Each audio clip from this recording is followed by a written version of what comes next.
wenke wat kan help. Matteus 18 verse 21 en 22 sê, Toe het Petrus nader gekom en hom gevra, Here, hoeveel keer sal my broer teen my sondig en ek hom vergewe? Tot 7 keer toe? Jesus antwoord hom, ek sê vir jou, nie tot 7 keer nie, maar tot 70 maal 7 keer. Dis moeilik om te vergewe, maar dis 'n Bybelse opdrag en goed vir ons. Die volgende wenke kan jou daarmee help.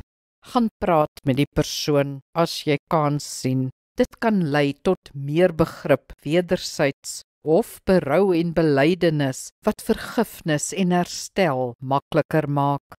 As jy iemand vergewe wat nie bewus is dat hy jou seer gemaak het nie, moet jy eers dink of jy dit moet noem. Was jou reaksie geregverdig? Sal dit nou meer skade doen as goed? As die oortreder nie meer bereikbaar is nie, kan jy 'n brief skryf en dan verbrand.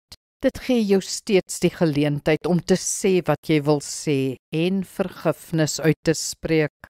As dit 'n groot saak was, kan jy iets positiefs doen as teken dat jy aanbeweeg het. Op 'n reis gaan, na 'n nuwe huis trek, 'n nuwe projek aanpak.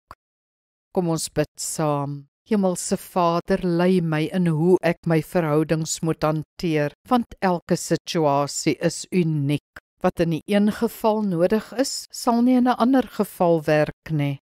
Help my deur U Gees. Amen. Die Here seën jou.